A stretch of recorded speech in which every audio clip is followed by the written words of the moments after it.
Hello and welcome to the MyWhoosh Sunday Race Club. With 4 race starts, we're going to start with our Category 4 riders, then 3, 2 and 1. Our riders lined up in yellow, that is our Category 1 riders. In green, our Category 2. In blue, Category 3. And Category 4 in red.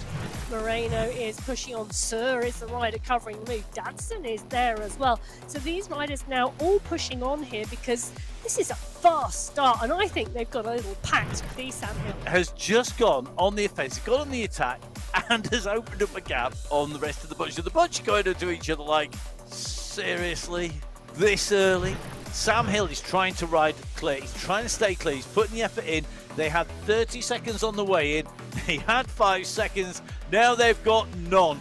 They are on his wheels. Sam Hill, after that escape, can see the back. He's closing in on the leaders in Category 4 at the moment. So Category 4 leaders in this world, which is Categories 3 and 4, are coming together. Yes. It is a Class 3 riders. They are the leaders. They push clear, but they will know that coming up behind them is a group of riders. 32.7 kilometres of this 45-kilometre race. There is still some significant racing to go. Just taking a look now, the gap 45 seconds to Michael Vink. Well, he's pushing on as Waterclays pushes to Trojanowski is coming, but he's not going to come fast enough as Clays goes round the corner. That is the banner, that is the finish line. Waterclays takes the win on the MyWhoosh Sunday Race Cup.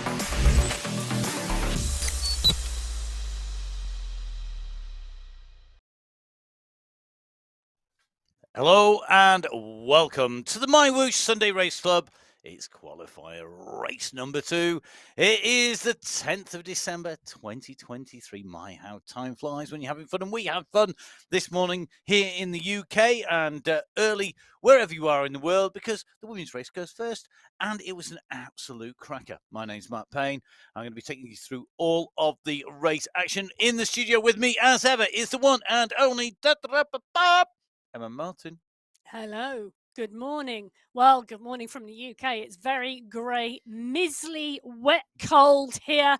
In Australia, though, for our riders, where they are heading today for the outer loop, the sun is shining, the roads are smooth, 45 kilometres, 666 metres of climbing, and you can take a look at that. It is the Canberra climb coming at 15.3 kilometres into this race, a Category 2 climb, just the one main climb today.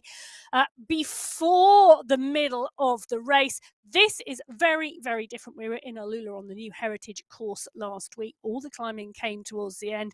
This time it's a big long run to the finish, 24.3 kilometres from the top of that Category 2 climb to the finish line. Is it going to be a sprint today? No spoilers, but the women's was phenomenal. I can't wait to see what happens in the men's race. I can't. Now, one of the things that I always pick out on this course is the dip before the main climb is actually quite substantial, and that's going to make a difference. So 4 categories setting off. They are staggered, and before we go any further, for those people who've not watched before, we have 2 races essentially with 2 categories in each race, because we have 2 parallel worlds. Think 2 different dimensions. Put your mind out there. That's where we are. The first of our dimensions is the world which has our Category 4 riders, which are in red in, and it has our Category 3 riders in blue. The Category 4 race field is a big race field. We have the Mighty Ducks. We've got Spinergy. We have the Anzacs. And we have Upcycled. Great teams. Jeff Rooney, Dario Finati, David Nowak, Scott Francis, Brett McMurtry, Stephen Yates, Frederick Schoberg, Adriana Zadaska, Ian Lloyd and Xavier Maillard across those 4 teams. Going to be a really interesting one, because although this isn't necessarily a course where team dynamics plays out because of the prize money, it plays out big style because of the terrain, and there's a big race field. So Category 4, the first to go, they will have a 5-minute head start on Category 3. 15 minutes on Category 2 and 20 minutes on Category 1, but of course they can only see Categories 3 with them. So Category 4 about to head out. Here we go. It's the start of qualifier number 2. This is heading out from the pens across the boardwalk, and then we're going to head into town. And one of the key things here, you can see top right-hand side of your screen, we have a slight dip. Then we are up onto the first climb of the day. So left-hand turn, round this left-hand sweeping bend, sweeps to the right, and it goes uphill. This is the first selection point. If you are not on the wheels over the top of here, it's almost impossible to get back on. Look at that stretch. Well, they've gone hard. Ola Warren is pushing it on the front here. 40 riders on the start sheets in Category 4 today. 183 riders on the start sheets in total. Big race fields in all of our categories. Though this is the smallest one today, but they are not going out steady. They are going out hard. And within the first 500 metres of this race course in Australia, the riders hit this small climb. Now, it does indeed drop some riders off the back of the group, but no race winning moves here, just losing ones. This is not a small climb. I know it looks it, but this is bigger than the sum of its meters of ascent, and it's bigger than the distance, because it always hurts. I have ridden this, I have raced this. This climb is blowing horrible. Well, whilst it might be horrible, it's really early in this race, and you've got to be awake, you've got to be ready, and you've got to be warmed up for it. And Calangad continuing to push, Casagrande on the front as well. Mamba is there too. They are pushing up this climb, and the Watts really strong at the moment. They're really trying to stretch this group and make it smaller. And you can see on the bottom left-hand corner of your screen, riders already dropping off the back of that 40-strong pack of red jersey-wearing Category 4 riders. Well, great riding, Adriano Zanaska, who is one of our more mature riders. Like a fine wine, he has got better and better and better with age. A regular rider on MyWhoosh, I'll tell you something, he's at the moment, he's very aware of the damage that can be done by going over the top hard here and not letting the riders on by pushing over the top there. It has reinforced the gaps. Anybody who is distanced before the top of the climb will now not see this group again, and the next group they will see will be the Category 3 riders who will be chasing. We are now coming up to 1.5 kilometres of distance covered of the 45 kilometres. And this group of Category 4 riders, it's still a big pack. We've got a lot of riders in here. We've got some regularly fast riders as well. We've got people who figure in the top 5. We'll go through those in a little while. We're a little bit further into the race. But at the moment, the Category 4 pack are away. Now, quick run through on the screen for you. This is going to be a whistle-stop tour even of the run through. You can tell I haven't had enough coffee yet. I'm fueled up with caffeine. I need a little bit more on the go before we're going to get this out quick. So here we go. Fast whistle-stop tour. Right-hand side of your screen at the top. Course profile. That's the white line. Position is the yellow vertical line. Gradient in percentage to the left, currently minus 0.7 or so. Directly below that, the zone that the rider is in that we are watching. We then have the position in the world. The position in the world, 1 or 2 out of 84. That is Category 3 and 4 in this world. We have then the rider we're watching, that's Hani Amayo, who's up at the front. He's number 1 on there on the course. The red jersey denoted his Category 4. You can see his watts per kilo, the distance, and the time from the rider we are watching. For all those riders, we're all close together, so 0 time. Middle of the screen, top center, that is the rider's data. And that tells you exactly what that rider is doing. And the bottom left-hand side of the screen, irrespective of who you are, how fast you're going, how far you've covered, and how many meters of ascent you've done on a satellite navigation view. At the moment, you can see the satellite navigation view for our Category 3 riders shows that they are in that pen. The teams down here, the Bauhaus Sport Club, we've got Italian Espresso. So the Bauhaus Sport Club with Pablo Vanegas, Rafael Montoya, Esteban Gerardo Montoya.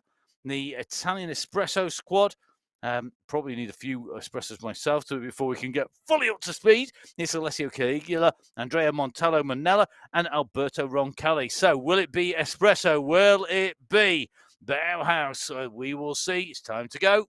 Well, the blue jerseys have warmed up. Their legs are ready. The seconds tick down and away they go for qualifier race number 2 on the MyWhoosh Sunday Race Club. We are now in December. This is the final month of racing in 2023.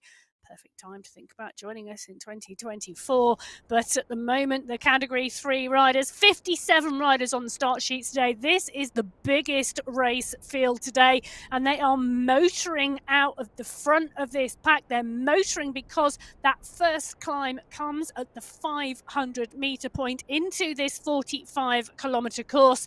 The pack is stretched already, and they are heading round the corner, and then the wheels go skywards. They do indeed. This a really lovely climb. This ascent that doesn't hurt your legs at all. It's on its way. It's really tough. One of the reasons it's tough is it is fresh from the start. Now, warm up is key. Emma talked about this a little bit earlier on. You can see the left-hand side of the screen, which is where we got to on our whistle-stop tour pretty much. You can see that the riders are all together. It's one big bunch of blue discs together. As the riders start to separate, you'll see that stretch out. You may see one or two go off the back. There on the left-hand side of your screen are Category 3 riders on the ascent. Category 4 have already gone round the loop. They've gone back underneath. They're back in town.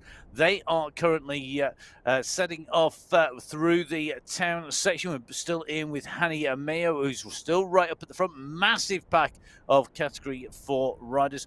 Massive pack of Category 3, but you can see on the left-hand side of your screen those red chevrons coming in. They are kicking in because the riders are diving into the red zone. So red chevrons means that they're digging as deep as they can. Yellow chevrons, it's that warning they're going on the way. It's a quick way to see if somebody's pressurizing. But of course, you only see the riders that are around you. Now, Mayo continuing to push with Trescow here. Cronje a little bit further back. And I think these two are just starting to ease themselves clear here, Emma. It's early, but this is a race route that does encourage an early move, because when we run through this sprint, we drop down into the depression prior to the big climb. You could almost include, on other courses, we might have included the ascent out as part of the climb. So through the sprint they go. Treshow and Mayo are going to go through. Who's going to have the fastest time? We'll see them wear the green skin suit, and it may not come from the first two riders, but they're continuing onwards here. This is a massive kick here by Treshow. And we've seen other riders do this. We've seen other riders utilise the sprint as the key attack point, because riders think they're going through the sprint and they continue the attack up and after. Now, is Treshow just looking for the sprint and the sprint jersey, or will the pace continue afterwards? That is really interesting to see. And but Warren is doing the chasing behind, and the pace has come off. Now, you're quite right, Matt. This course does talk and does lead to early attacks, because realistically, if at the 20.7 kilometre mark, which is at the top of the Category 2 climb, you are not with the lead group, unlike the descents that we saw last week in the men's race, where you were able to catch the group ahead, normally this descent just elongates any gaps. It doesn't. Did you swallow a dictionary between the women's and the men's race? I had lots of syllables. I had a coffee between the women's and the men's race. No alphabetic spaghetti or anything like that. No. It's very early here in the UK. Well, probably not as early as any of our US riders. Oh yes. If you are racing at strange hours on the MyWhoosh Sunday Race Club, get in touch with me at Biking Emma on Instagram and let me know. Take a picture with a clock or your phone or whatever, saying what time it is and your pain cave. Emma will spend hours looking at Emma's absorption with people's pain caves. You'd think she has pain cave envy. I often do. You're kidding, aren't you? You've got one of the best pain caves I think anybody I know. Well, talking about pain caves, there's a lot of Category 3 riders in theirs at the moment. We're in with David Winfield, who's in the middle of that pack. But on the bottom left-hand corner of your screen, you can see the blue dots further back down the road. They have shed riders within the first 2.5 kilometres of this race. But we said it was a big pack. 57 riders on the start sheets in Category 3. Winfield is there. Giuliano is there. Cadiz, Bogran, Demanuan, Gonsolin. These riders are in the back. Neville Ross is here. Kirk, Roy, Tortoretto, Kochikov is here. Dadson, Allport, who came up from Category 4 last month. The number of riders in this pack, fantastic to see. It's great to see that movement as well. You mentioned Dadson and Allport. I mean, they're two riders who are known for their aggressive riding, their attacking, their breakaways. And that's something for me that's really, really good to see. I love to see that aggression in terms of making the racing very active, making it very dynamic. I'm not a fan of it being all about the numbers and just, oh, I'm going to ride to X heart rate or that amount of data. We want some heart in there. Well, and it's really interesting, isn't it? We've had some new riders come into Category 3. Klaus Trojanowski have come in. Milostic has come in as well. Klaus gone straight up to Category 2 after one race, taking a very dominant win last week. Great to see it. Interesting to see what he can do in Category 2 today. Kalangar and Zanaska really pushing on at the front of the Category 4 race as we can see them over the brow of this small rise. Soberg is there. So is Lloyd. Nowak, Warren, Yates, they are all still in there, but they are continuing to drop riders with these pushes on the front. We are seeing riders. You can see that on the left-hand side of your screen, the little red dots just going outside behind, and another red dot being detached off the group and losing ground here as they go over the bridge. The gaps are opening up in Category 4. In Category 3, still looking pretty much together. We are on a slight kicker here, so the riders work their way up the 4-kilometer marker, so it's one of those slight rises that takes them up. They're not all that far off the sprint. It's a little kicker in towards that sprint section, and this will give us that snapshot on the riders who's going quick. Are we going to see a move through the sprint to try and stretch this out, use it to break the group up? The big danger for me with the size of the packs, and this is something that is going to be increasingly happening, particularly in Categories 3 today, is that when somebody pushes for the sprint and people go behind, it's very much the case that the groups split. And when those groups split, then we have a real difference, because when that group splits, if you're on the wrong side of the split, you've got to work back. You're more likely to be on the back end of a split if you're sitting in a bunch of 60 riders than you are in a bunch of 30 riders or a little group of 15. Well, it is indeed, and the stretch on the group really pushing on now, and I'm wondering how long the size of this Category 3 group is going to last. Not long. It's kind of like, yes, sir, look at that. Now, this is what I'm talking about. We've seen a push. We've seen a bellow. Mekalek and Tresco go through the front of that group. They're really pushing on here. They've got a great, nice little group. Orego is in here. But they're continuing here. Look at the numbers. Look at the chevrons. 6.5 watts per kilo, 6 watts per kilo. They're pushing on the front. Watch what it does to the group on the satellite view, watching this rear view looking back here, because the groups behind are going to be under pressure. And this is when, if a split occurs, it's very dangerous to be at the back of the group. And that is one of the reasons why the pace is so hot, because everybody wants to be in the front third of the pack. Now, you're not going to see people, you see in the Grand Tours, people on the wrong side of the splits as they go over a causeway to Mont Saint-Michel or something in France, or they're on the wrong side of a split caused by the winds in the Netherlands or similar. You're not on the wrong side of the split because of a rail line. But what happens is you still get caught out. There's still that low. There's still that time to get back on board, and that is what causes the issue. That's where you're going to get those problems.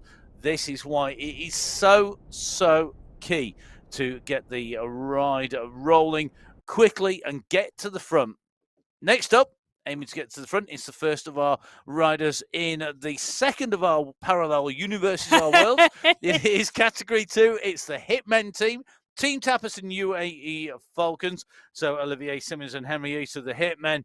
Nicholas Van Haren, Maritza Ritter of Team Tapas. And of course, the ever-present UAE Falcons with Zaid Hamdan, Ahmed Al-Tanaji, and Hassan Al-Ramethri, joined by a big cast of riders who are riding as individuals here. Very very tough in Category 2. Once upon a time, this was the category I identified with. I'm not sure that would be the case at any point in the future, because I think Category 2 has got faster and harder, and that is going to make it tough. So Category 4 underway, Category 3 underway. Now our penultimate race category, it's Category 2 with the green jerseys, the black shorts. It's time to hit those pedals, and you've got to be moving and pedaling before the start. If you don't, you will get caught out on the line. Notice one rider there not pedaling until the actual start. And the problem with that is you've got to get up to speed, whilst Carsten Meyer and Carlos Ospina are rocketing out of the gun, because the moment that go happens, you've got to be on the pedals and you've got to be doing 6 watts per kilo. Well, and you've got to have your momentum moving. You've got to be on the rise, not on the wane of the power, to ensure that you get the best start out of the pen. Now, Oya and Dont, Spratt, Quadrelli, Munoz and Gates, they are all in here at the moment, pushing and pushing hard, because they know of this rise coming so early. We've talked about it in the other 2 categories, and Category 2 absolutely showing us that moving out at the start pen and being at the front is absolutely key here. So Volk is here, Gates, Simmons, Velez, Bjarhead, Spratt, Ritter, KN, Von Haren. They are all in this pack. 43 riders on the start sheets of Category 2 today. It was Mendakowicz, Spratt, Graves, Simmons and Bengston last week who took the top 5 in the new Heritage course in Alula. It was Mendakowicz who also took the win the last time we were on the Australia Outer Loop. Yeah, Mendakowicz is a rider who I think this course just really suits him. It's tough, it's hard, and you can see how hard Category 2 are going. We're almost at the top of the climb with the leaders. Look at the damage to the group. We've got 3 groups on the road, one of which are disappearing off of the screen. It smashed it apart, and it's just that massive pressure put on the front. You saw Henry Oyer going in hard at the start. He's pressured on. It's Mendakowicz over the top. I mean, this rider loves this course. And when you have won on a course, didn't happen often for me, I have to admit. It's a very long time ago, but fortunately my memory's good. When you win on a course, you just go back. Local Time Trial League, there was a certain course that I absolutely loved. I would ride it well, and I knew when I went on it I was going to do a good ride, and I put more in. I got more out of myself. I wasn't any better than I've been on the other courses. The difference was I believed, and that belief, because Mendakowicz believes this is his course, this is his home turf, you're coming onto my ground now, I am going to take it to you, and I'm going to be up there. That is worth so much speed and energy and so much mental agility as well, because you're sharp, because you're on it, because you know it. Well, your head and your heart also play a big role as well as your legs. 100%. Oh yeah, we've got to remember that with 4 categories, each of our categories, it doesn't matter whether you're Category 1 or Category 4 or the 2 in between, these categories are so close, the differences between them are minimal because we have 4 categories. It's not like we've just got 1 or 2 or 3.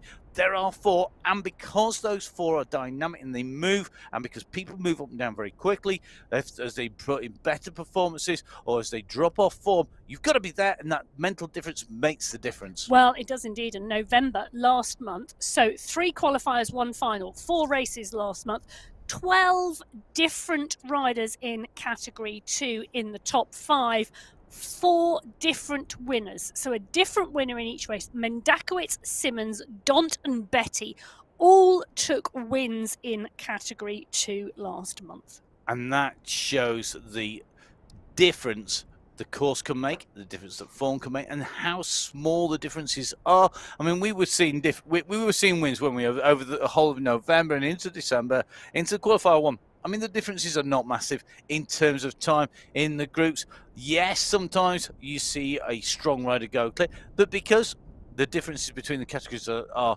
between 2 and 1 and 3 and 2 are not that different, it's really key. Here we are, top of the tree. These are the guys who should have everything dialed. Wow. Nothing left to chance. Our teams, the Belgian Waffles, Wahoo Lacol. We've got Coalition Alpha Jour, as well as MyWhoosh, and of course the UAE Clan team. Clan team represented by Michael Knudsen, Pablo Popovich, SS and Mr. X100.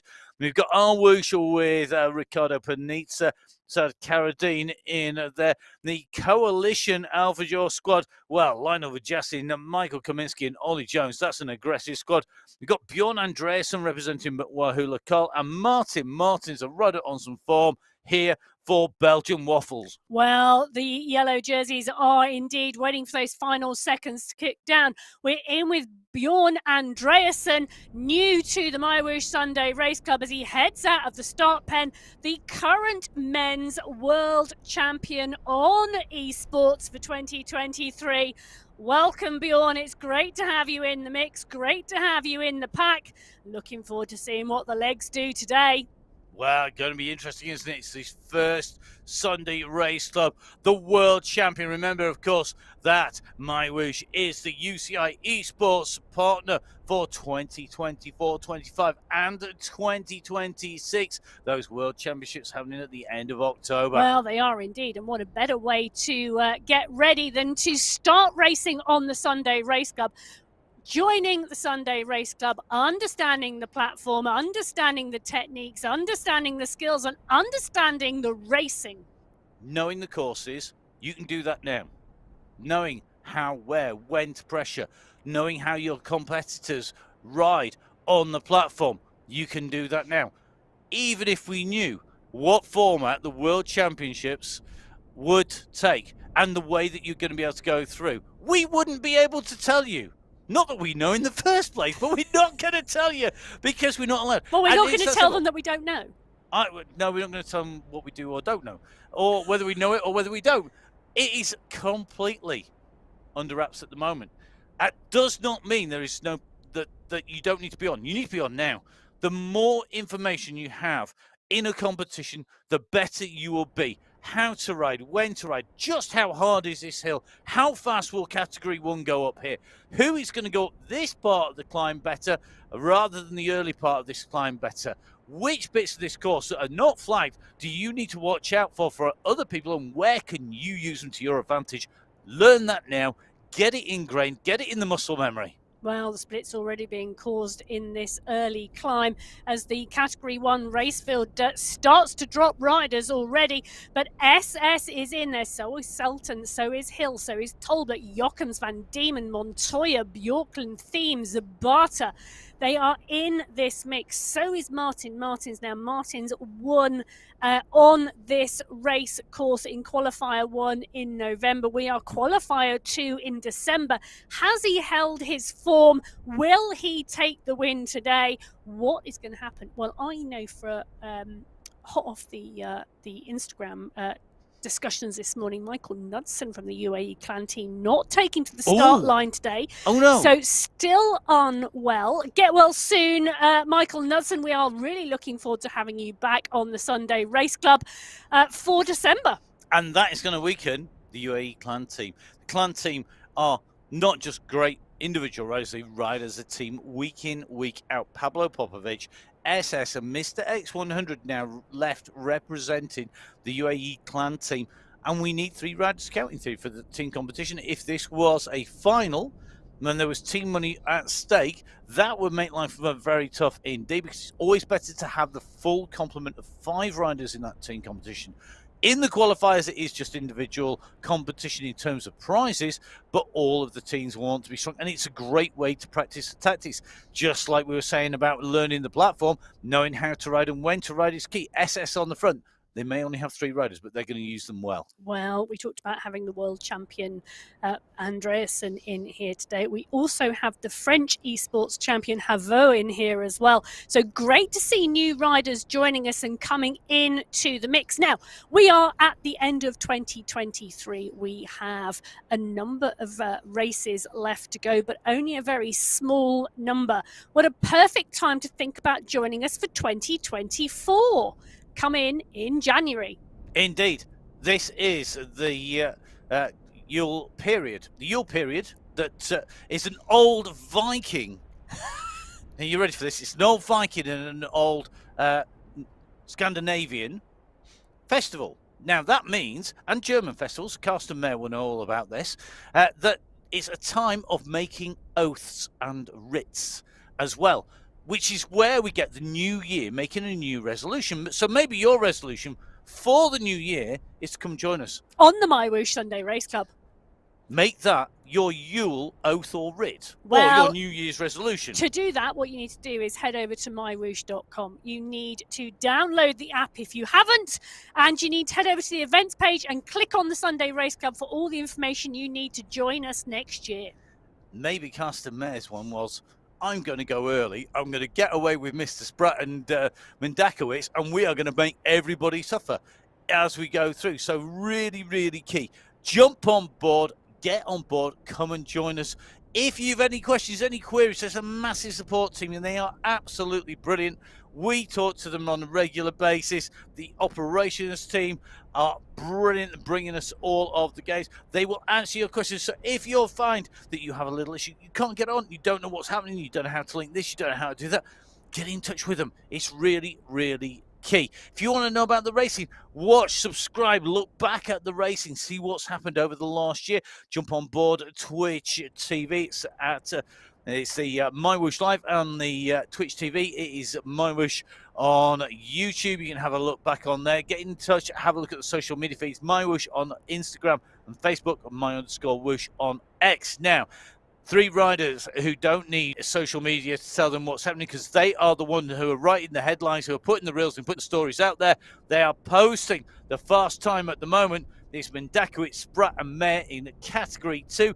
Their gap now 5 seconds to the rest of that bunch. They are currently on the way down into the big descent. So there's a little kicker and then a drop down into the descent. That's the low point of the course. That's where they are. And from there, the only way is indeed up, all the way to the top of the Canberra climb. Category 1, though, they're on the way in towards that sprint segment that has seen the whole rest of the race fields pretty much in categories 4, 3 and 2 finding themselves. It's been the primer that has ignited. It's the fuse that has burned through. This is where it has exploded. Is that going to happen again? We've got SS on the front, 7.5 watts per kilo coming out of SS. He's winding it up through the sprint. Oh, the UAE clan team looking to eliminate riders. Hassan Sultan goes over the top. I'll tell you something, Hassan Sultan is one of our riders who really has improved. We've been tracking his progress all the way through the categories from when he first joined and jumped on board the MyWhoosh Sunday Race Club, doing an amazing job. Very quickly up there, he takes that green sprint skin suit. You can see he's got the shorts and jersey rather than just a green jersey. He's the fastest rider through there. So Hassan Sultan takes the fastest time. Second fastest time through there, really interesting. Nicholas Spratt, Carsten Mayr is up there. So is Mendakowicz for Category 2. They are the riders who attacked through there, and their times puts them in the mix alongside SS, Ricardo Panizza, Jakob Björklund and Francis Pino of Category 1. But nobody touching the time of Hassan Sultan. Close, but no cigar at the moment.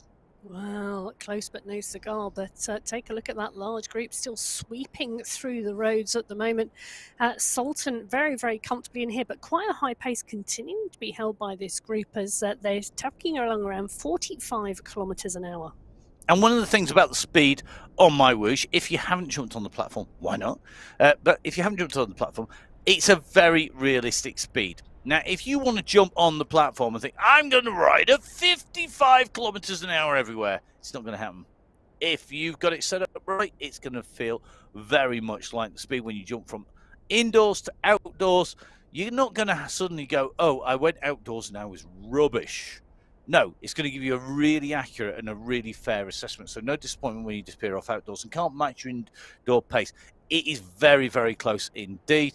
And because of that, because of the dynamics, it does mean that you need to be able to ride well to be in Category 1. My goodness, you've got to be the best in the world. We've got the world champion in Bjorn Andreasen. He is the man who is in here. He is right up in the mix. He's in the right place at the moment. We see another push on the front. Now, we're just in with Mr. X100, another of the UAE clan team in here. He's sat in this bunch and he knows exactly how to ride this, but this little kicker here is key.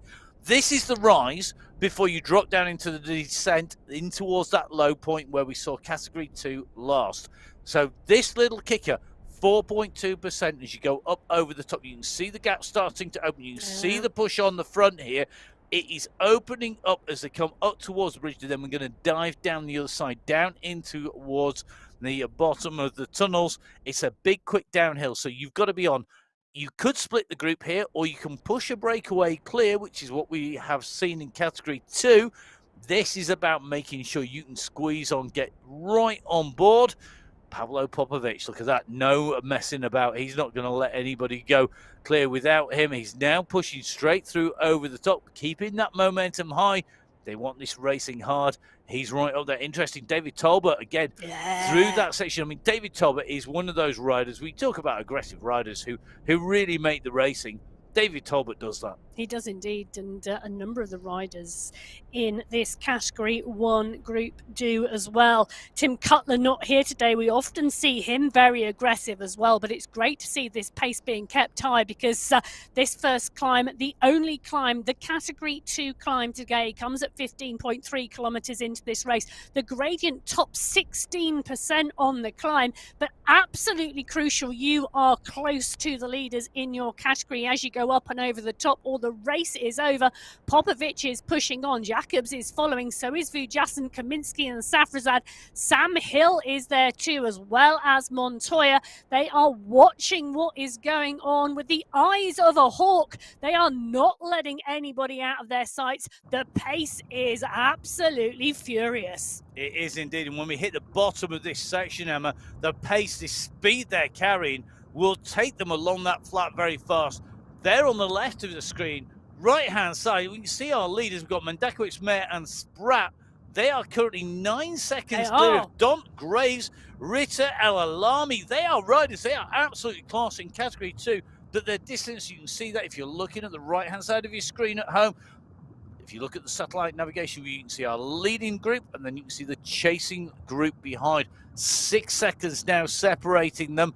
But remember, this is in live timing. Wow. This is going to be very tough here. So Spratt in here, Mayer in here, Mendakowicz, they're going to push over the top. They will not want to let Don come back in. I mean, Ruben Don has got a phenomenal sprint on him. And on this course, with a sprint finish potentially at the end from a small group, Don has got to be one of the favourites if he was to make it there. The gap is coming down, and the pack can still see the leading group, and that is going to be key. They are going to need to work so hard to stay away, particularly when they come into that climb. I don't think they're going to do it. But look at the group on that satellite navigation view, on that radar view. The pace that the leaders have pushed has forced a response from the pack, and not everybody can stay in that pack. It's shed riders. And it's like the same in category 1. Fast and furious on the front. Popovic pushed on. Kaminsky is doing the chasing. This is a type of course that will suit Michael Kaminsky. He's a great climber and has a great sprint. So Kaminsky comes over to Popovic. The riders in the pack behind, 3 seconds back. The pace, you can tell, is picking up on that group, because the stretch on that category 1 chase group, well, it is long and back down the road. And look at this behind. It's going to be people like Zach Nair. We've seen, say, Safrazad, Lenovo Jasin, Johan Noren and Jakob Björkland in pursuit. This is flat. We're not even on the climb out. This is the low point of the course from here to the summit, which comes at 20.7k. Basically, the next 10, 11k are uphill or flat. There's virtually no downhill in there whatsoever. It's nothing worth writing home about, that's for sure. You're not going to be able to skate down it on a skateboard. It is going to be flat or uphill. Bjorn Andreasen, here he comes, the world champion, showing his colours. Swiftly comes, he's chosen his moment. You know what? That is smart riding. He waited till everybody else got the gap down. He's now made the way up to the front. He doesn't want to be caught out and not quite make that junction. So Andreasen now in the mix here. He's right up on the wheels today, coming across on to the leading 2. And Pavlo Popovic, I tell you something, Pavlo Popovic, we talk about him as being the momentum master, but we shouldn't let that mask the fact that he can climb. We've seen him up in the run for the finish on the top of the Jebel Hafid, the Jebel Yais. We saw him in the championship. He also is an aggressive rider who suits these kicks and these little breaks. He's not a one-pace rider by any stretch of the imagination. And I think today on this course, it could be his day. We're in with Björn Andreasen rolling around the front of this group. I mean, you don't get to be the world champion without being good. Well, he did break away very, very early in that World Championships, and the rest of the group, I think, were caught a little bit by surprise. But he did indeed win those rainbow stripes, and he's earned those stripes and has worn them all year. So absolute credit, and great to see him here and in the mix and mixing up this racing. So Popovic, Andreasen, Betty Jones, Van Diemen, Kaminsky, all pushing and pushing hard in this pack. So our riders in here looking aside. Carradine, the rider we're in with in category 1 at the moment, left of your screen, right hand side of your screen. The first riders to set off category 4. Now they're all in red jerseys with the exception of the rider leading that sprint competition. Remember that you get points per sprint, 5, 4, 3, 2, and 1. The points are amassed. We've had one sprint. Adam Treschau was the fastest rider through the first of our sprints. He got the 5 points. He gets to wear the green skin suit, even though he's in category 4. He's in green because he's the fastest sprinter. He's also at the moment setting out his stall to be the rider who is going to take away the polka dot skin suit for the climb, because we only have the one climb today that is categorized, and that means whoever gets to the top of this climb with the fastest time in each category will get the polka dot skin suit. Now, there's no prize money at stake for the sprint or the polka dot competition in the categories. However, there's a whole lot of pride. And of course, it does show just where you're at in terms of form. It does also mean you're a little bit more difficult sometimes for people to identify because they're expecting to see you in your colours of your category rather than in those leaders' skin suits. Now, in with Mr. X100, we're on the climb out from the tunnels. I think we've lost another rider off the back of this group. I think we have. The stretch is long. There has been 1, 2 riders. There's more people in trouble at the back of the group as well. The push has come up at the front from Vujasin, amongst others. Popovic is right in there. Mr. X100 is very aware of the pace here. He's moving up into contention now. We can usually recognize Mr. X100. It's always going to be, there's going to be red glasses. It might be a red bandana or a red and black helmet, which is exactly what he's got at the moment, just sitting in the middle of that pack. That's how you can identify him. SS's teammate, for example, always has a blue cap, and that personalization is really important. And there are more jerseys and more kit just been added into the garage where you can choose your kit, your bikes, your wheels, you name it. There's loads and loads of choice. If you've always wanted a Colnago, yes, I have. Have I ever had one? Well, yes, I've had a Colnago on my whoosh. There you go. I've got a Colnago on my... I might not have one in real life, but you know something? I have managed to fill my bike fantasies, at least one of my bucket list bikes, on my whoosh, which is fantastic. And if you want to go on there, jump on board, just go into your garage. You can select what bit of kit you want to ride on there. Really, really good. And you can personalize your avatar at the same time. So whether that's with a blue bandana, a blue cap, white socks, red gloves, whether you're going to put yourself on a pink and white bike, a green bike, a black bike, whether or not, whatever you're going to put on there to identify yourself so that you can spot yourself in there or just feel good. Go on that garage and do it. Well, feeling good is part and parcel of it, and also identifying yourself and picking yourself out of that race pack is absolutely key. And the adjustments to your avatar absolutely helpful in that. Do you know? Identification. That's the word I'm looking for. Sometimes finding words is difficult. Do you know what? That's a real turnaround from the woman who swallowed a dictionary at lunchtime. Okay. So, well, do you know what, Emma? Take a break, have a coffee, take some fuel on board. We haven't talked for a little while on the show about fueling, hydration. And it is one of the key things. And I think one of the things that is very interesting, I think there's been a change in the race dynamic. As the race fields have all got bigger, I was reflecting on this because we were doing a bit of historical work on the on what we've done on the platform. As the race fields have got quicker, the opportunities to refuel have got smaller. So normally I'm really good at taking a drink on the bike or eating on the bike. Don't have a problem with that, whatever. On the bike, outdoors, indoors, no problems at all. Going really hard. Some people struggle to eat and drink on the bike, indoors or outdoors.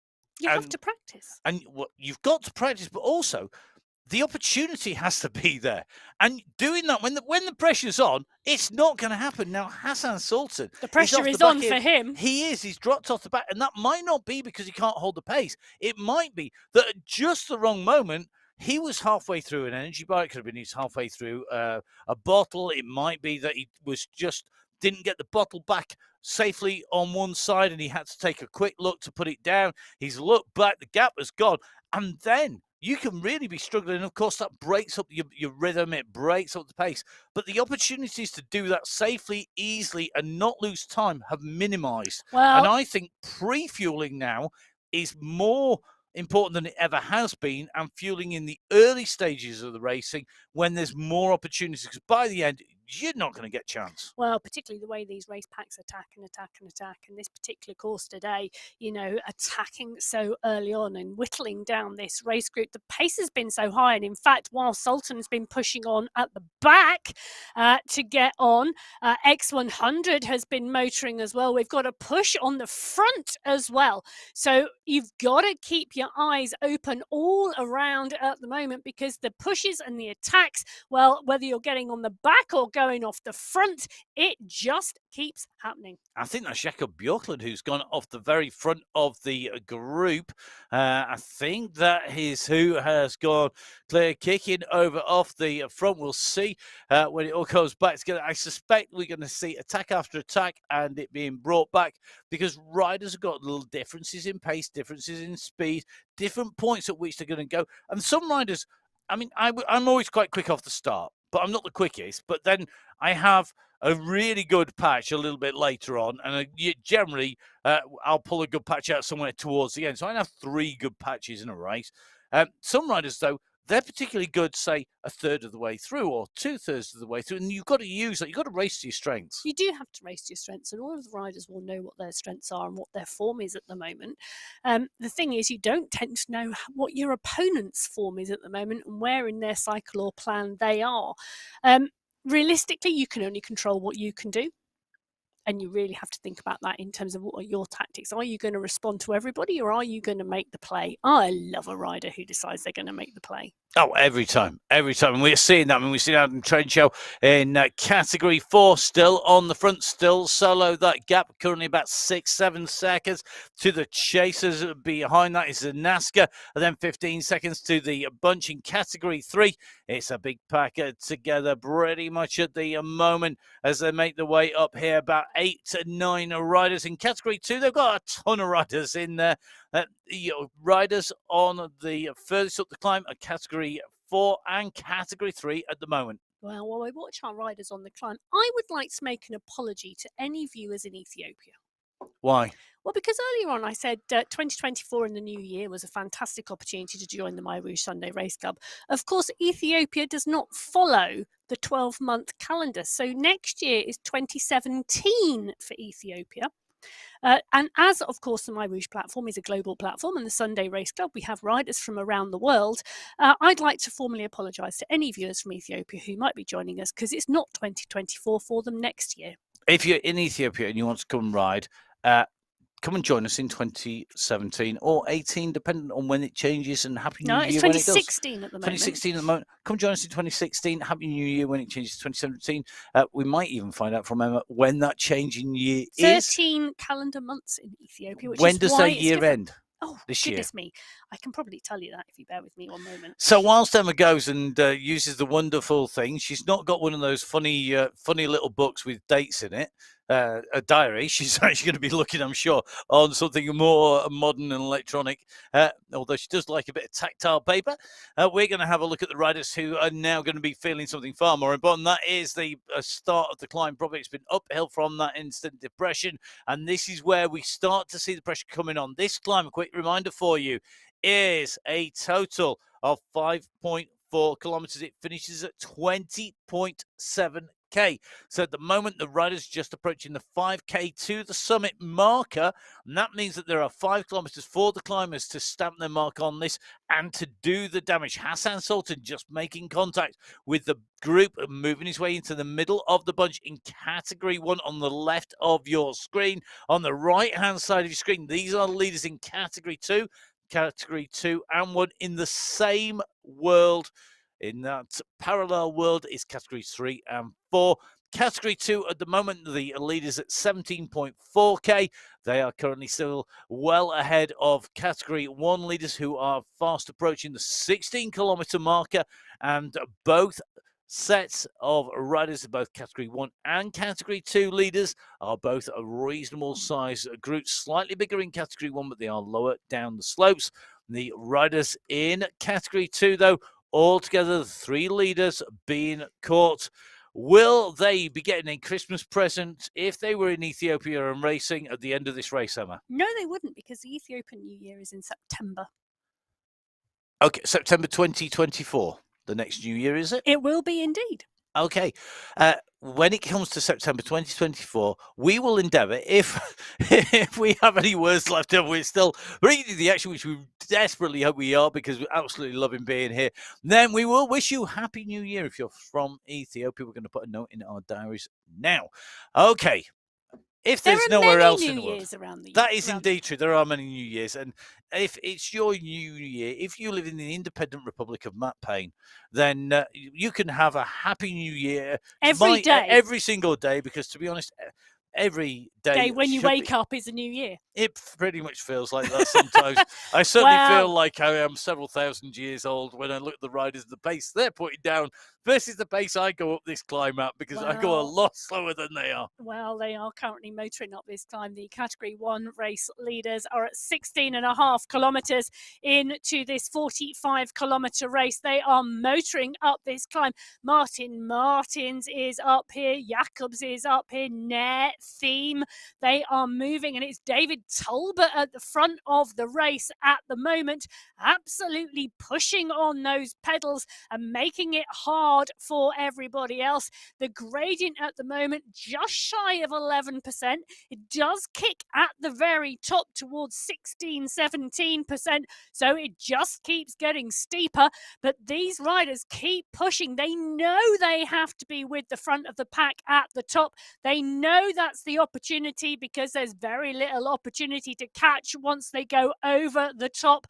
It is out of sight and out of mind. This Category 2 climb, the average gradient is 8.1%. We've already got a split in the pack, but that front group is still very large. It is indeed. Just taking a quick look, just quick heads up. If you want to know what the riders are actually taking on board, example from Michael Kaminsky, you can follow him. It's do give him a follow on Instagram. It is at Kaminsky_Michael. Full on high energy gel, taken 37 minutes ago.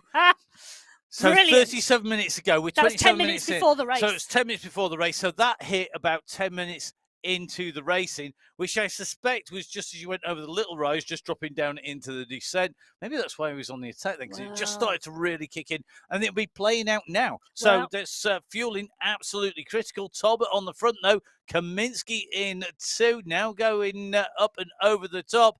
That gel's working. Mistex 100 is in touch. That's Category 1, left-hand side of your screen. Category 3 going over the top of the climb here. Going over the top of the Canberra climb. The leaders going through. They're up to 11th place in the Category 3-4 world. They are, and they've absolutely motored through that Category 4 pack. Trojanowski currently with the fastest time up that climb, but these are the Category 1 riders. They are not up to the top of the climb at the moment. They still have some way to go, 17.5 kilometres. Top of the climb at 20.7 kilometres. The climb is 5.4k long. Now, this pack, Andreasen in here, Van Diemen, Talbot, Noren, Hill, Nair. Bjorkland, Safrazad is in here as well. Popovic is there, so is Jones. These riders continuing to rotate through this pack because the pace they are moving at, very, very well matched. It is indeed. Who is going to get the fastest time up here? In Category 4, it was Adam Dreschow, the rider who had broken clear, took the fastest time over the top in Category 4. In Category 3, it was Martin Trojanowski who took the fastest time over the top from Milostic, from Kochikov, then Caligula and Giuliano. The Category 2 riders still on the climb. Category 1, looking good, but this is a big pack. It is breaking. I mean, we can see behind on the left-hand side of your screen, there are riders behind this group who are not going to be in contention for the top 5, because once you are over the top, this gap will just open up. The speed and the pace of that descent, it's a long, fast downhill. There is only 2 little pauses on the way down. The first one is minimal. The second one slightly bigger, but still not going to be huge. Interesting to see Sebastian Havel in there. Havel, the rider from France, nicely tucked into this group, showing why he's such a strong rider in France on esports and on the world scene. But we have the world champion Bjorn Andreasen digging in again and pushing on. This could be very interesting. Can I just mention, he was also the French under-19 cyclocross champion. Mr. Havel. Yeah, so for those of you, including me, who are looking forward to watching the Cyclocross World Cup this afternoon, yeah, there's a little bit of cyclocross history in front of us as well. Yep, and in fact, that coverage brought to you by, I think, Anthony McCrossan, somebody who is very familiar with the UAE because he's often the speaker. He's joined me on the Sunday Race Club. He has indeed, and he is also the speaker at the UAE Tour event. So he's the man who's going to be stood down there on the stage speaking in English. He has got fractionally less hair than me and definitely not as good looking, but a very good friend and colleague, Anthony, are going to be bringing you the cyclocross from Val di Sole. I'm going to be back for hosting into the is it Gregorian calendar that we work on in the in Europe, in the Gregorian calendar New Year. There you go. Well, Martin's pushing on. Safrazad, we know Safrazad can climb. Jones is there as well. So is Nair, Kaminsky, Popovic, Havo, Turek are all in the mix. These riders now starting to string out slightly more on this climb. It's stretching because of that pace on the front. And Jakob Bjorkland is up there as well. So these riders now starting to stretch. We can see the gaps starting to form. Sam Hill is the rider at the back of this group. X100 is in the mix too. But now we're getting those gaps further back down the mountain. And here we go. This is the point. Remember, when you see riders in the Grand Tours, when you see riders on those big mountain climbs, on things like the UAE Tour, going up to the top of the Jebel Hafid and the Jebel Yais, the place that pushes that last K, really interesting to see that that push has made a difference in the Category 3 and 4 race. Treschow had the gap.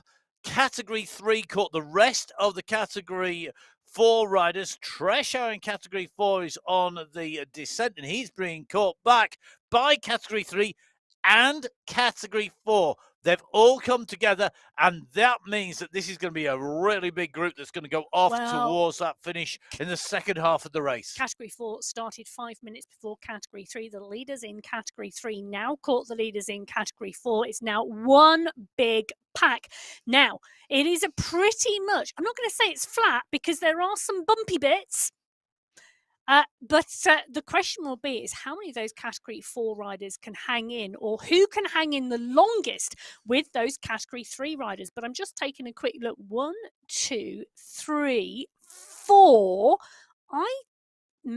Your count is almost as slow as mine. Well, they keep moving. There's 5 Category 3 riders in that group. So the potential prize winners in Category 3 are in that group. Now, Category 1 in pursuit, remember, Category 3 and 4 in the same world. In a parallel world, Categories 1 and 2, Category 1 are making their way up the climb. They're currently at 19.5k. They are 600 meters behind Category 2.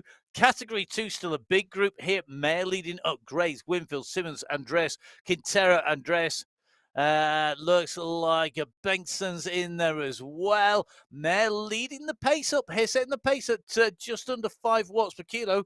They've got a sprinter in there, though. Cam Winfield is holding the pace. We call him a sprinter because basically he won a stage. Sprint. He can sprint. He took a sprint win in the MyWhoosh Championship by 0.1 or 0.01 of a second. It was fractions of a second going through. Now, back in with Category 1, the fastest riders on the road. Say Safrazad setting the pace on the climb. Martin is holding his wheel. Kaminsky holding towards the back of this group with the blue cap in here. Sorry, just with the white cap just in front of Mr. X100. Habo is also in here. This push at the top is critical. Yeah. The riders will put more pace in at the top because if you are going to open a gap at the top, you then go over the top, you will hold it easier. If you put the climb push in just at the start of the climb, that gives the riders the rest of the time to come back. If you do the damage at the top of the climb and over the top, they're less likely to get back on. How about in problem?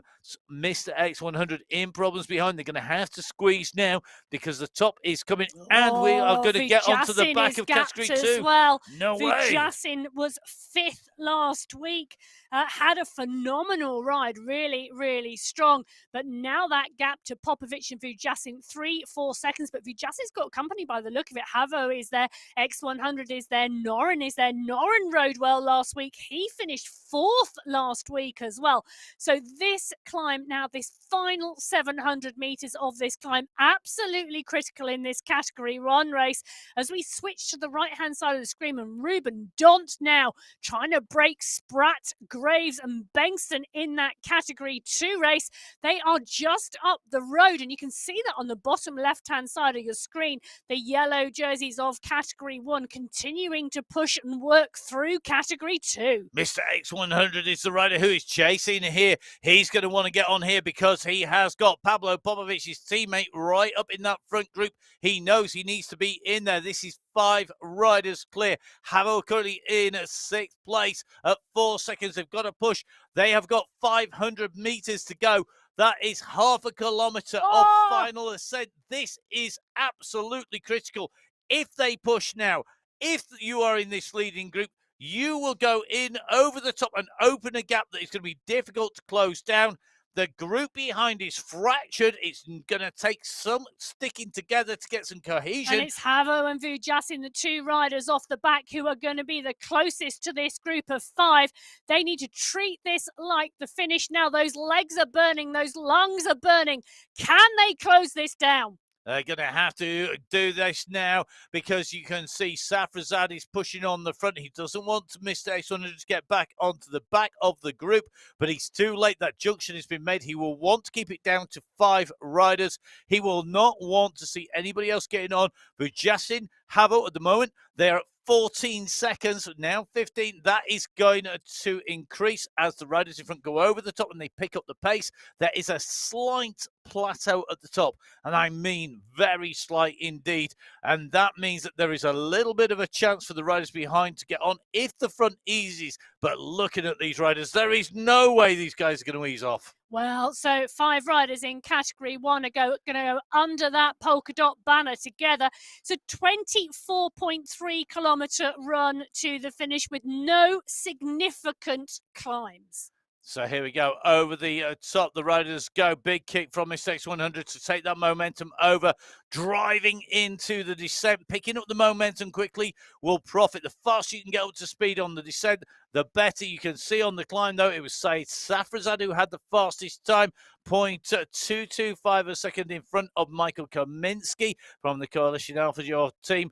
Then it's Pablo Popovic, Martin Martins and Mr. X100 going through. 15 seconds behind were the chasers. So these are our leaders on the road in terms of Category 1. They currently have in front of them 24 Category 2 riders, but as they come over the top, they were going to want to keep this pace. Now, looks like Vujjasin, Havo at 10 seconds. Van Horen is about to make contact with them. I suspect we're going to see Johan Noren doing the same. How big will Group 2 be? Will it have the firepower to pull back Group number 1? You might not have had the power on the climb, but if you have plenty of power for a sprint or you're great on the flatlands, then you're going to need to drive. Well, this for me is going to be absolutely crucial, because if X100 could get on, and then we've got two teammates in this leading group, they can continue to attack and take turns, and they can get some recovery in here, because the longer this front group look at each other, the more chance the second group on the road have got to get back on, because it's a 24.3 kilometre run to the finish. That's a long, long time to stay clear. It is, but it would be criminal, absolutely criminal, to let this gap go to waste. You've worked so hard on that climb. You've put everything in to get that gap. You've opened the gap up. Surely you're not just going to sit up, take a cup of tea, have a little stroll down here. We're not going to push on. You just don't do it. This is the MyWhoosh Sunday Race Club. This is the top 5. If you keep this group clear, you are guaranteed to be in the prizes. Wow. What are you doing? They have to keep it clear, and currently that Category 1 race absolutely underway. Category 2, well, they are not much further down the road, and it's a bigger leading group. Category 3 leaders and Category 4 leaders are still all together. They are at 30.5 kilometres into this 45-kilometre race, and the pace obviously steady enough in that Category 3 leading group for the Category 4 leaders to stay in. Now, we have said this is a pretty flat run-in once you get to the bottom of the descent from the Canberra climb. But as we take a look, well, it's Adam Tresco again on the attack. The Category 4 rider. He is. Tresco was attacking all the way up the climb. He took the fastest time in Category 4 before. He's gone again. I don't think he wants through the sprint. Yeah, he's gone through. I mean, he's got the polka dot skin suit. He's got the sprint skin suit. He is an aggressive rider. I'll tell you something, if anybody's flagging up, guess what? I've got ambitions to move my way right up through these rankings. He is setting out his stall early. The sweet Tresco really kicking on hard now behind the Category 1 group on this descent again. Mr. X100 is yo-yoing on the back here. It's coming down, it's coming down. So the two chase riders, Vujasin and Havo, now 9 seconds behind, continuing to push. Looking at the pace of this front group, 76 kilometres an hour, X100 just off the back. I think he's trying to get as 80K, 81. Well, I think X100 is trying to get as much recovery as possible off the back and bringing his heart rate down to do the work that he needs to do as part of the UAE clan team. And you can just about see that, well, his heart rate's down to 124. We know it tops around 160-ish, but look at Vujasin and Havo behind. They're continuing to push. They know that they are the closest to the group. And the heart rate of Lionel Vujasin, 175, 176. He is having to work. That is not dropping down. Havo with him as well. These two will want to get back in. All of a sudden, that guarantee of getting the prize will be gone if they make contact. They are coming down at pace and they're coming down at speed. I think this gap will come down to literally a few seconds behind them. They've got a gap and they have kept it. If they have not opened it up, it's a concerted effort for these two. These two riders absolutely working at the moment together. You can see them through and off, absolutely pushing the pace to try and bring the group back. And I think they've got them in sight just in front. They can just about see the riders in front of them. Vujasin puts in a massive kick. He's at 8 watts per kilo. Now, the riders in front are going to slow off. If you look at the top right-hand side of the screen, you'll see there's a slight rise. That will take the pace off the riders. The distance will come down between this group, the two riders here, Vujasin and Havo, and the group in front. When the group in front hit that slight ascent. So if Vujasin and Havo can push into the base of the climb, the gap will come down. It may well be enough for them to get into the draft and make the catch. It's a bit like having a big, long boat hook. You don't have to get to the riders. You just have to get into the draft. You have to reach out and get within touching distance with that boat hook. You don't have to physically get hold of the person yourself. You need to be in the draft, and that is what these two riders have to do. They're coming through. They've still got pace, still on that descent. The gap is at 4 seconds to Mr. X100. It's coming down. Can they push, or will the riders in front kick over this slight rise? Well, I think Vujasin is absolutely motivated on the descent after making the catch on the descent last week. He knows it is possible and he knows he's going to work. They've got them in sights. They're reeling them in. This is a huge push from Lionel Vujasin to make the juncture here onto the back wheel of the leading 5. He's done it. Absolutely brilliant work from Vujasin and Havo to come through and close that gap down on that descent. 5 becomes 7. Well, the secret 7 have now overcome the famous 5. It is 7 riders on the front. This is going to be down now. Who is going to be down there right in the classics and who is going to be talking fairy tales? We will see. The interesting point there, as they came in, the leading group of 5 were coming up onto the wheels of Category 2 riders. If they'd have used that draft advantage, they may well have been able to go away and make it even harder. And that might have been the difference between Vujasin getting on. Vujasin now can turn around and go, I am not doing a jot of work on the front. I've just caught you. That is a convention. To be really honest, Vujasin and Havo now need to recover and they need to sit in the wheels for as long as possible. But Kaminsky is pushing on here with Popovic because they've caught this group of Category 2 riders, and the terrain they're on now at the moment, the Category 2 riders are really going to try and stick in.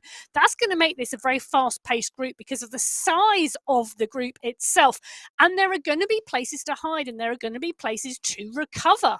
The only thing you don't want to do is lose the group, the front of this pack, because you sit behind. If you're a Category 1 rider, sat behind a Category 2 rider, and the Category 2 rider's legs fall off, well, metaphorically or literally, if their legs fall off and they lose the wheel, then you're in trouble because you've not only just got to get around that rider, you've then got to bridge across because the gap will open up very, very quickly. That's why you are seeing as many of the Category 1 riders up at the very front as possible. They don't want it to drop behind the Category 2 riders in case the Category 2 riders lose the wheel.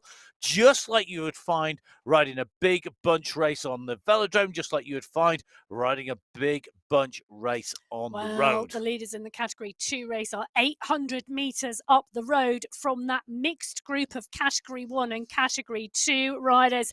They are going to want to motor on now because they're going to want to stay clear. They will not want the group of Category 2 riders that are mixed with that Category 1 bunch to come up. 3, 6, 7, 8 riders in the front of this Category 2 race. Quintero, Graves, Spratt, Mendakowicz, Dont, Winfield and Simmons. That is a class leading group of Category 2 riders. They can be class as they want on the front of the race in Category 2, but I hate to break it to them. They are at 30 kilometres of 45 kilometres of racing. There's 15k to go. That means that these riders in Category 1 are going to catch them and they're going to go past them. And when they do, they may well bring Category 2 riders right back up in touch after all of that work. There are indeed some Category 2 riders. The chase group of Category 2 riders are actually between those two groups. So there are more riders for this Category 1 leader group to pick up on the road before they catch the Category 2 leading group today. And really interesting, Walter Clays, a rider who has been moved up from 3 to 2, is in this group. He showed he's a strong rider and he can really put a big dig in. I think he's one of those riders who could ride in there. And I suspect he's going to be a rider who's got the chance of staying in. Now, big dive down the left-hand side. That's Mistakes 100. Using the steering, he went down into the left-hand gutter. He's kicked off clear. He's trying to break a little bit of this group up here. Now, instantly onto his heel went Kaminsky, diving onto that left-hand side. It allows you to steer. Basically, if you're using a phone, you touch the screen or anything with a touch screen, touch the left or right-hand side of your rider, and they will go left or right. If you are operating on something like a Windows system like we use here in the studio, or like I use for riding on MyWhoosh, arrow key left, arrow key right will take your rider across. You can break out, get out with the draft, drop the riders, kick down the gutter, just like you would do outdoors. Well, whilst our Category 1 leaders are coming up to 30 kilometres of racing and 15k to go, our Category 3 and 4 leaders are now past the 10k to go mark. So already heading into their final 10K, they're still out in front, but of course in that parallel world, which is the 3-4 world instead of the 1-2 world. Well, talking about the 1-2 world, it's X100 pushing on at the front. And now we were noticing he was taking a rest or trying to get as much of a rest on that descent as possible. And that has served him well because X100 kicks on now. He's kicking on and pushing this pace now at 8 watts per kilo. Martins is the rider responding.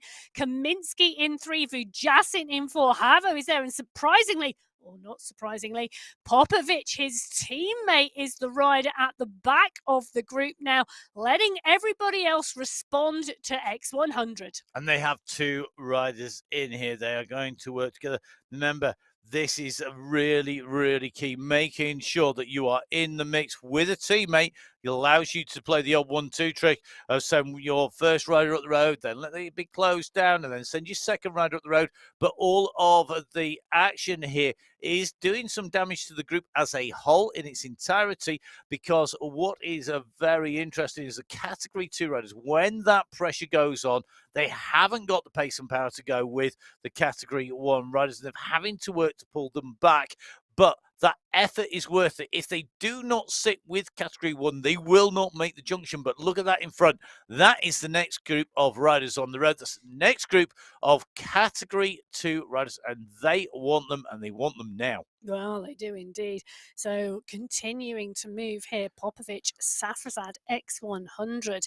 Interesting to see who the Category 2 riders are in that group, but take a look at that. It's Category 2 all the way, and those are the Category 2 riders that are mixed in with the leaders of Category 1. And if you look at them, you've got Burke and Kane, 2 riders who sprinted so well when they were riding as part of the MyWhoosh Championship. Great sprinting from them. They could be a real risk to those riders who've broken away in front if they are brought back. And it shows you that they were the fastest. They were chasing through that sprint zone, and that is why they've come on. And if you look at it now, this is the group coming together. So they have now caught the group in front. So it looks like Gombert potentially being caught here. It looks like Nico being caught, Al-Alami, and Gates in here. I mean, these are big, big names in Category 2 racing. Is here too, you know. This is going to be really interesting to see who can stay. This could be a huge bunch. At the moment, Mr. X100 is trying to take advantage of the confusion of this group coming together. He's got a gap. He's up on the front, but behind, they're massing as well, and they're wanting to come back together. Wow. He's diving into the gutted time. He wants to break that group. Just easing now because he knows that he hasn't made that gap. Look at the size of that group now. Mayer and Bengston are the 2 riders now left between this group and the leading group of Category 2 riders on the road. There are 8 riders in that leading group. This could be a phenomenal sized pack by the time we get to the finish, if they all stay together. Could. Will. I think could. No, will. Do you definitely think? Oh yeah, definitely. I think this is all going to come back together. I just don't. You look, it's a minute and a half, the time gap. It's a substantial time gap to the next set of riders in front. Well, down the gutter goes a rider again on the front here, pushing on the Category 1 Mr. race. X100, really bet you any working amount out. of money. Well, it is it? Oh no! Oh, I think it might be Martins. It is Martin. Martins went for the gutter. Good job you didn't take me up on the bet there. Yeah. Martins has got at 8 watts per kilo, doing a Mr. X100 of diving for the gutter and going down the side, but he's brought back by Popovic, the teammate of Mr. X100, and this is one of the few rises on the run into the finish. We are at 32.9k. We're not yet at the 10k to go marker, and this race is still continuing to be active. We thought we might have a slight pause in hostilities. We thought they might ride as a group to pull some pace out. They're not. Category 1 are interested in attacking each other and breaking the group up. Category 2 are interested in hitching a lift as far and as fast as they can to the riders in front. There's a big gap behind this group, and I think if you're not feeling good in Category 1, I think you're going to really suffer by the end of the race here because there is no quarter being given. They are absolutely flying. Well, they are motoring, but that is the quality of this Category 1 race field. You know, we went through and we've talked time and time again about the quality of this race field. Multiple esports world champion top 10 riders in this race field week after week after week, showing us what absolute world-class esports racing looks like. They do it again and again and again, and it is phenomenal to watch. And we've got to remember, there's some serious prize money at stake in here. Our Category 1 riders, top of the tree, they are the riders who are likely to take away the most prize money. 10,000 AED for the win is not to be sneezed at all. And that's the individual win. Top 5 riders in each category taking prizes. Now, there were 5 riders in Category 1. There's not 5 riders in Category 1 in the leading group anymore. There's 7. And that means that 2 people are likely to be losing out. Who will it be? Well, we'll have to wait to see. There on the left-hand side of your screen, the leaders in Category 1 and the chasers in Category 2.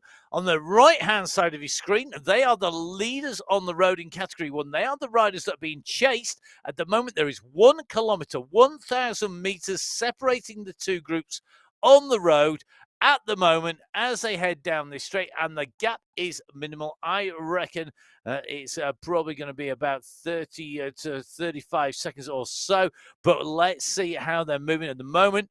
The speed's varying because the Category 2 leaders are on the slight rise. The Category 1 leaders and the Category 2 chasers are on the slight descent.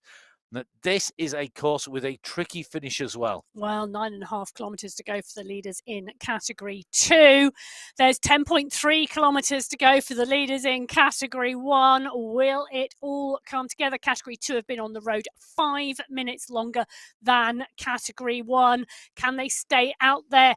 Daunt, Camfield, Simmons, Quintero, Graves, Spratt, Mandakowicz. Those are the riders currently in the lead in Category 2. This is the chase group behind now. Well, actually, there are 2 riders between them.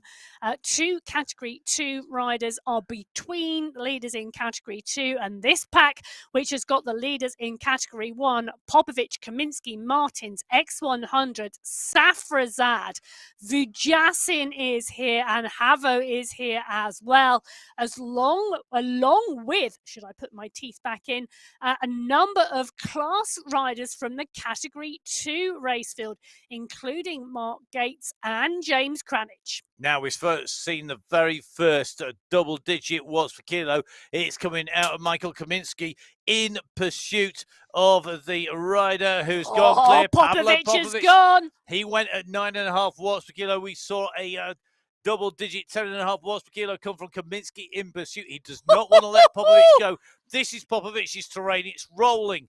It's going to be a kicker. He's going to change. It goes from descending to ascending. This is what he's great at. I've ridden with Pablo Popovic. I know what he's like. And this X100 who's coming up, they love this type of terrain where you dip and rise and dip and rise, and knowing how the platform rides. All about momentum. Really key. All about momentum. It's all about where you hit the power. Do you hit the power on the downslope, the upslope, the flat slope? This is about momentum. This is about technique on the MyWhoosh platform. This is about skill. When I say I rode with them, it was very briefly that I rode behind them for quite a long way. Well, I don't think they were trying either, to be brutally honest. But here we go. So towards the finish, we are heading 36.2 kilometres covered for the leaders in Category 1 of 45 kilometres of racing, with the vast majority of the climbing done only these small dips and rises to add to the elevation totals and the depression totals. The riders at the moment in Category 1 chasing the leaders in Category 2, and they have the company riders who will benefit from that, who may well become the Category 2 leaders. They're on the left of your screen, right-hand side of your screen. The leaders in Category 3 and Category 4 are together. The junction has indeed been made. We've got Tresh out right up in the mix, the rider who's got the polka dot and green skin suit in Category 4. And we've got Trojanowski in here, the rider who's at the polka dot skin suit in Category 3. But This is a monster of a group. It's at 41.6k of the 45 kilometers And that that is total to the cover. final sprint barrier. Yep.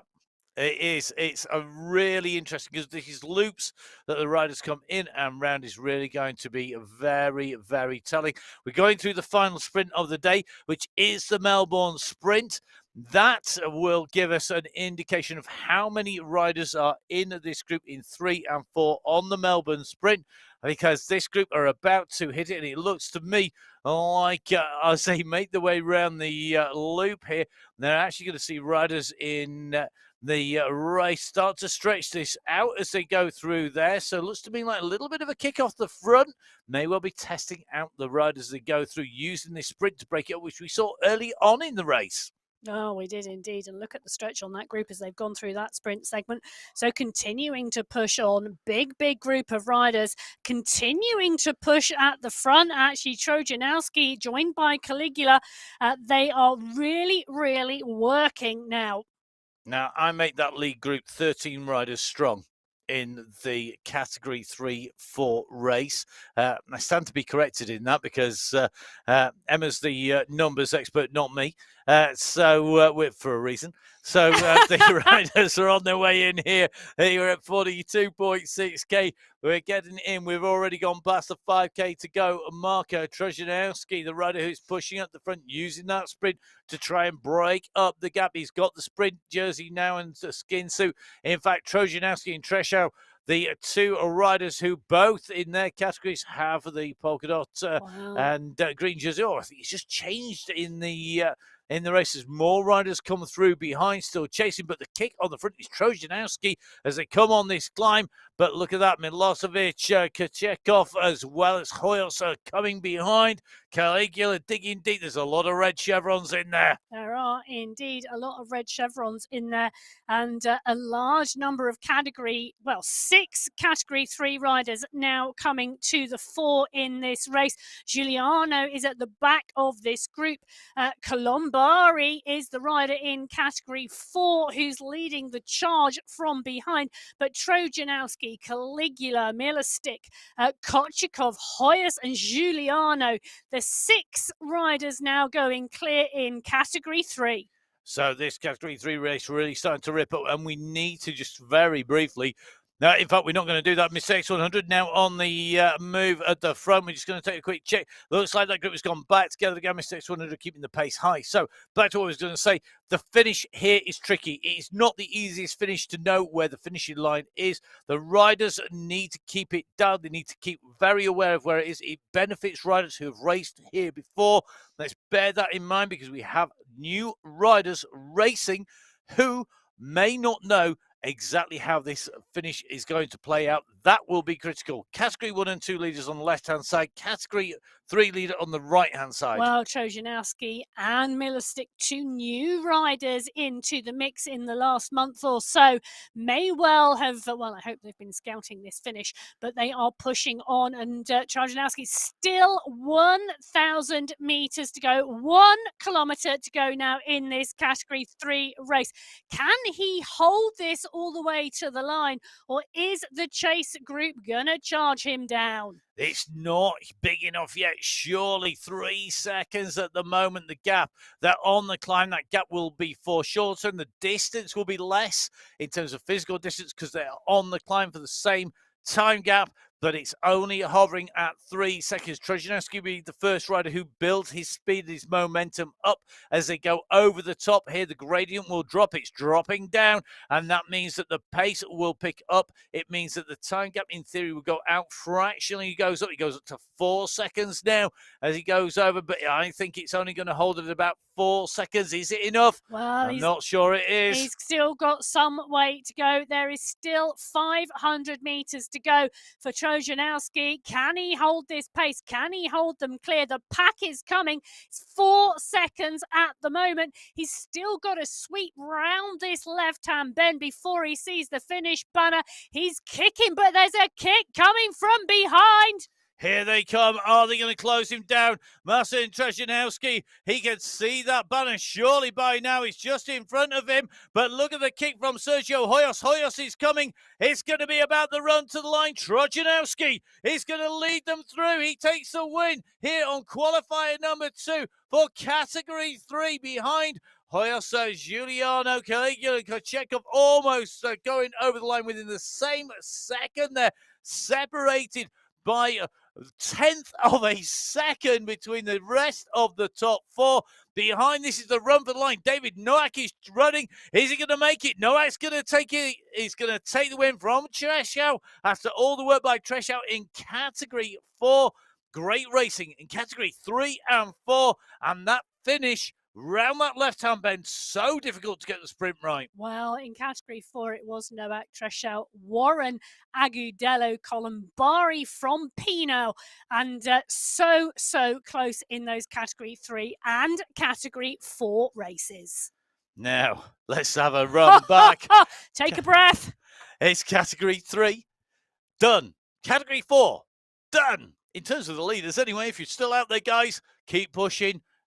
Every time you put in a hard pedal stroke, it's all miles, it's all effort in the bank, and it'll pay off later.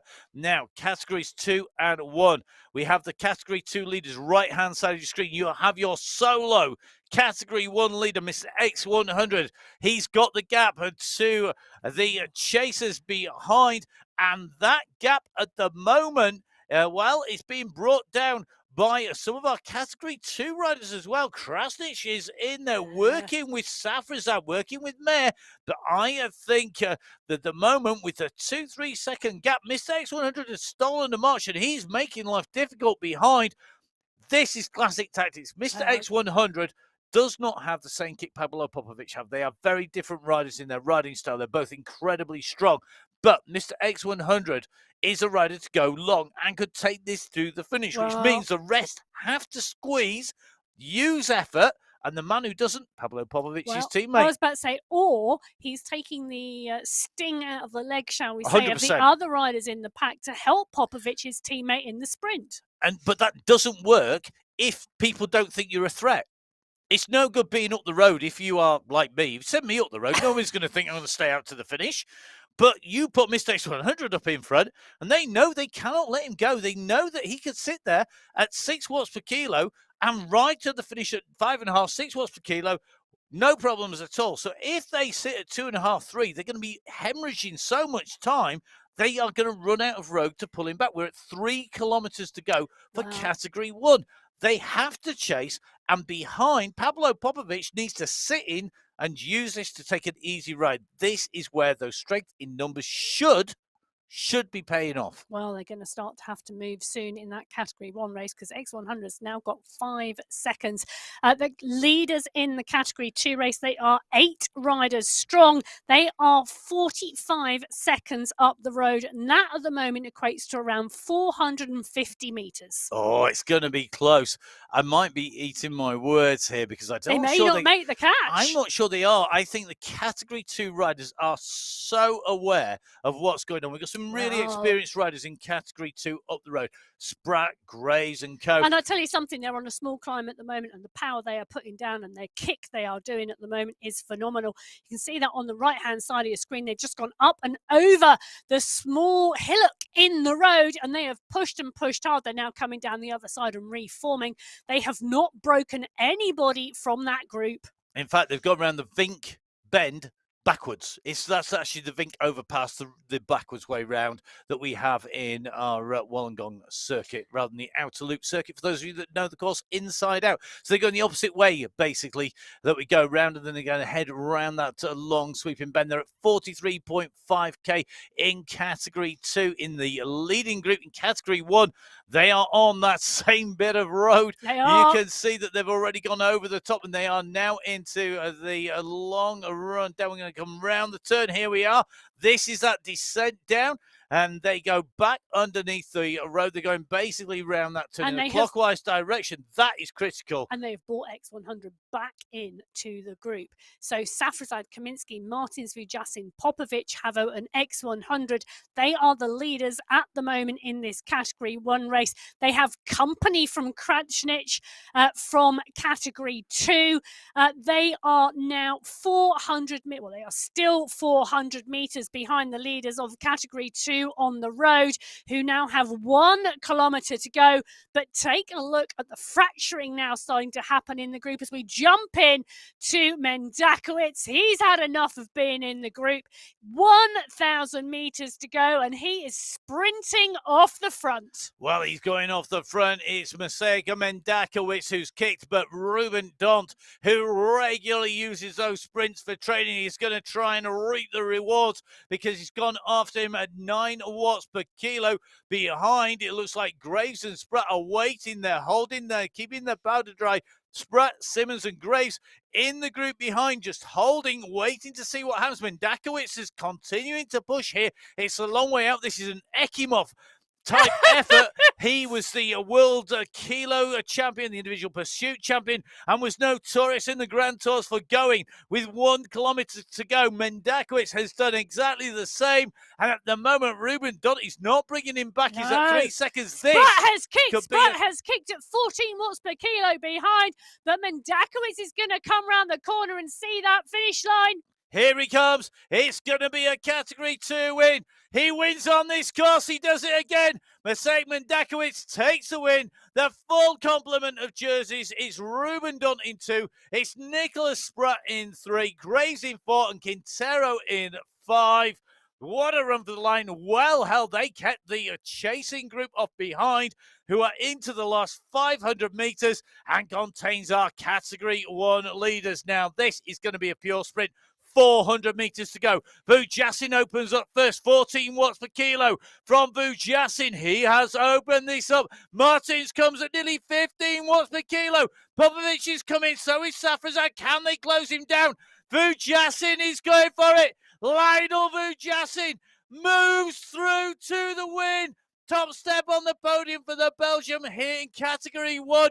And you could have thrown a blanket over the riders behind him as they came through within fractions of a second. What a ride. Emma, bring us those top 5. 1.2 seconds between first and 6th. Ow. Ouch, ouch, ouch. Well, as we continue to watch the riders in Category 2 come through towards the line, it was Vujasin who took the sprint from Kaminsky, from Safrazad, from Popovic, from Martins, from Havo, then X100 coming in a little bit further back down the field. And he's coming in back down the field after doing all of that work for his teammates, coming in to the line in 7th place. Well, now, this is a run, isn't it, for the top 10 here? It is indeed. And coming in now, we're in with Zach Nair. Nair pushing on with Bjorklund coming over the top. Ollie Jones is in here as well.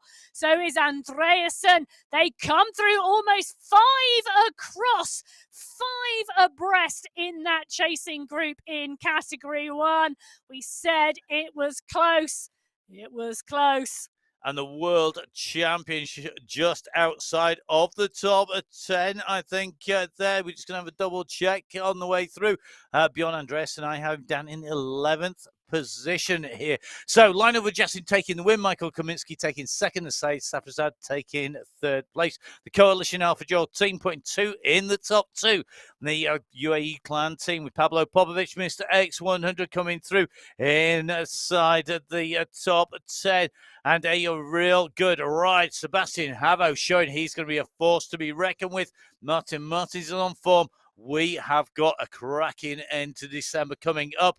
You don't need to be pulling the cracker at the table. You don't need to be waiting for your Christmas presents. What you need to be doing is watching the show, because we're going to bring you the best present Christmas can have. My name's Matt Payne. We have had an absolute blast putting words to the action. You can follow me at Matt Fixer Payne, because I always love to know what you're up to. I will give you a follow back. Don't worry. Make sure you get in touch with Emma. It is at Biking Emma. Yes, you can find me on Instagram. Please do get in touch. Love to hear from the riders. Fabulous to see that win from Vujasin. I really like it when the top is mixed up. It is indeed. So whatever you're up to over the next few weeks, wherever you are in the world, please do come and join us. Come and watch. Make sure you subscribe, tick the box, and like on whatever platform you're watching on, whether that's YouTube or on Twitch TV. Please make sure you give MyWhoosh a follow. It's MyWhoosh on Instagram, on Facebook, and my_whoosh on X. Make sure you give Emma a follow at Biking Emma and me at Matt Fix Pain. We'd love to know what you're up to, so do not hesitate to get in touch. Send us a message via social media. We are going to be back next week for qualifier race number 3. All made possible by the amazing team behind the scenes who work incredibly hard to try and cover all 4 races simultaneously as we make our way in and round the courses in the amazing worlds that populate the planet of MyWhoosh.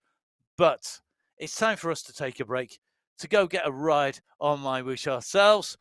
Please do join us if you're going on those social races. But from Emma, from myself, Matt Payne, and all the team at MyWhoosh, stay safe. We'll see you again soon. Goodbye.